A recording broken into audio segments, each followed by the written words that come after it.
The Book of Obadiah. The vision of Obadiah. Thus saith the Lord God concerning Edom, We have heard a rumour from the Lord, and an ambassador is sent among the heathen.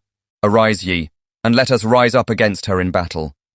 Behold, I have made thee small among the heathen, thou art greatly despised. The pride of thine heart hath deceived thee. Thou that dwellest in the clefts of the rock, whose habitation is high, that saith in his heart, Who shall bring me down to the ground? Though thou exalt thyself as the eagle, and though thou set thy nest among the stars, thence will I bring thee down, saith the Lord. If thieves came to thee, if robbers by night, how art thou cut off? Would they not have stolen till they had enough? If the grape-gatherers came to thee, would they not leave some grapes? How are the things of Esau searched out? How are his hidden things sought up?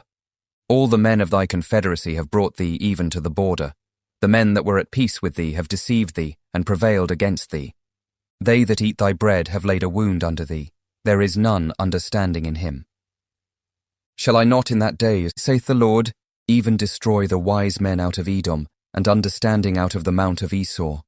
And thy mighty men, O Teman, shall be dismayed, to the end that every one of the mount of Esau may be cut off by slaughter, for thy violence against thy brother Jacob. Shame shall cover thee, and thou shalt be cut off forever. In the day that thou stoodest on the other side, in the day that the strangers carried away captive his forces, and foreigners entered into his gates, and cast lots upon Jerusalem, even thou wast as one of them. But thou shouldest not have looked on the day of thy brother in the day that he became a stranger, neither shouldest thou have rejoiced over the children of Judah in the day of their destruction. Neither shouldest thou have spoken proudly in the day of distress. Thou shouldest not have entered into the gate of my people in the day of their calamity. Yea, thou shouldest not have looked on their affliction in the day of their calamity, nor have laid hands on their substance in the day of their calamity. Neither shouldest thou have stood in the crossway to cut off those of his that did escape. Neither shouldest thou have delivered up those of his that did remain in the day of distress. For the day of the Lord is near upon all the heathen. As thou hast done, it shall be done unto thee. Thy reward shall return upon thine own head. For as ye have drunk upon my holy mountain, so shall all the heathen drink continually.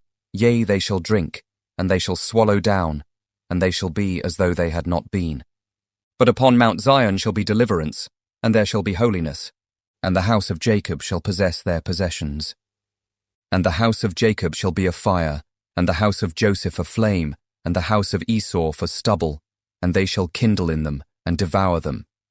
And there shall not be any remaining of the house of Esau, for the Lord hath spoken it.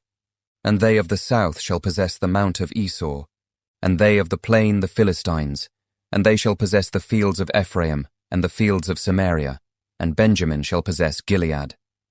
And the captivity of this host of the children of Israel shall possess that of the Canaanites, even unto Zarephath. And the captivity of Jerusalem, which is in Sepharad, shall possess the cities of the south.